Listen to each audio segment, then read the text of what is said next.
بشرى شعنان الشيف الجزائرية اللي أسرت قلوب المتابعين من بين الأسماء اللي تركت بصمة كبيرة في عالم الطهي الجزائري. تبرز الشيف بشرى شعنان كإحدى الوجوه اللامعة اللي نالت شهرة واسعة عبر برامج الطبخ الجزائرية. اللي يميز بشرى عن غيرها هو شغفها الكبير بالمأكولات اللي تمثل الجزائر بكل تنوعاتها، وكان عندها أسلوب خاص في تقديم الوصفات اللي تجذب المشاهدين، مش غير بالطبخ لكن حتى بطريقة تواصلها البسيطة والمباشرة. الانطلاقة الأولى في عالم الطهي، بشرى شعنان ما كانت مجرد طاهية تقليدية، بل بدأت مسيرتها في عالم الطهي في وقت مبكر كي اكتشفت حبها الكبير للمطبخ من طفولتها. كانت تحب تعاون أمها في المطبخ وهي تعلمها أسرار الطبخ الجزائري الأصيل، ورغم أن العديد من الشيفات بدأوا في مدارس الطهي أو معاهد متخصصة، بشرى اعتمدت على الممارسة العملية اللي خلتها تكتسب خبرة غنية وفريدة.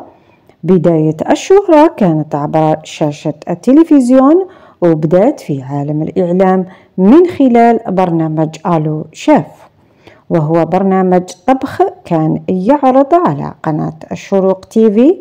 هذا البرنامج كان نقطة التحول في مسيرتها المهنية، ولات من الوجوه اللي يترقبها المشاهدون في كل حلقة. ما كانتش غير تقدم وصفات، بل كانت تقدم أسلوب حياة كامل تركز على الأطباق المحلية اللي يعشقها الشعب الجزائري، كما الكسكس، الطاجين، الشوربة وغيرها من الأكلات اللي تمثل الهوية الجزائرية. أسلوب بشرى كان خاص، كان تحرص على استعمال المكونات الطازجة والمستحضرات المحلية اللي تميز المطبخ الجزائري. ومن بين الحاجات اللي كانت تميزها هي دمجها للتقنيات العصرية مع الوصفات التقليدية. أطباقها كانت تحمل لمسة من التجديد بلا ما تهمل التقاليد. كان عندها القدرة على سرد القصص وراء كل طبق، بحيث المشاهدين ما يتعرفوش غير على طريقة تحضير الطعام، بل على تاريخ وثقافة كل طبق. في الفترة الأخيرة لاحظ جمهورها غياب ملحوظ عن البرامج، وهو الشيء اللي خلى الناس يتساءلوا على سبب اختفائها. تم الحديث على أن بشرى تعرضت لوعكة صحية مفاجئة خلتها تتوقف لفترة، ولكن رغم غيابها عن الشاشة جمهورها ما نساهاش وبقاو ينتظروا دايما لحظات تقديمها لأفكار جديدة ونصائح قيمة في الطبخ. بعد فترة من الابتعاد، بشرى رجعت عبر وسائل التواصل الاجتماعي وشاركت مع متابعيها وصفات جديدة لنالت تفاعل كبير. كانت دايما ترجع بابتسامة مشرقة وتقدم محتوى قيم يعكس حبها للمطبخ. بفضل تفاعلها المستمر مع متابعيها قدرت تحافظ على مكانتها كواحدة من أشهر الشيفات في الجزائر، وبينت أن غيابها ما أثرش في حب جمهورها لها. بشرى شعنان أكثر من شيف. بشرى ما كانت غير شيف في برنامج بل كانت سفيرة للمطبخ الجزائري، وكذلك في العالم العربي. من خلال وصفاتها كانت تشجع الناس على العودة للجذور والتركيز على المكونات المحلية، كما كانت تدفع النساء في الجزائر للدخول لعالم الطبخ كفرصة عمل ومجال يقدر يحقق لهم النجاح والتميز. بشرى شعنان هي رمز للقوة والإبداع، وهي مثال حي على أن الشخص يقدر يتغلب على التحديات ويحقق النجاح مهما كانت الظروف.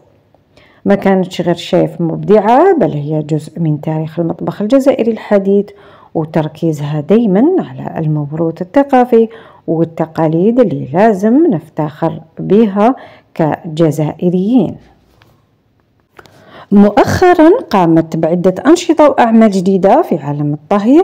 برنامج حلاوة رمضان، الشيف بشرى قدمت برنامج جديد في رمضان اسمه حلاوة رمضان على قناة الشروق تيفي. في هذا البرنامج كانت تعلم الناس كيفاش يحضروا وصفات لذيذة من الحلويات والأطباق الجزائرية التقليدية الخاصة بشهر رمضان. وصفات على مواقع التواصل الاجتماعي.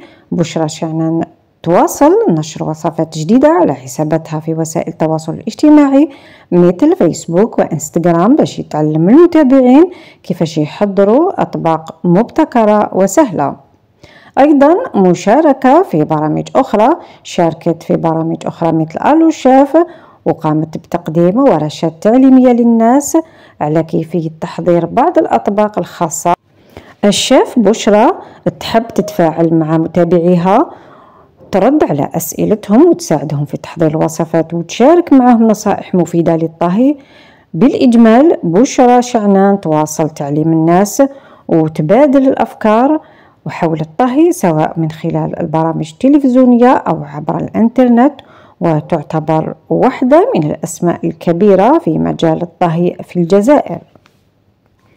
في الأخير شكرا على مشاهدة الفيديو.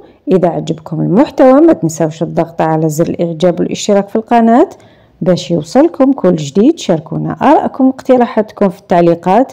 ما تنسوش تفعيل جرس التنبيهات باش تكونوا أول من يشاهد فيديوهاتنا القادمة. إلى اللقاء في فيديو جديد قريبا.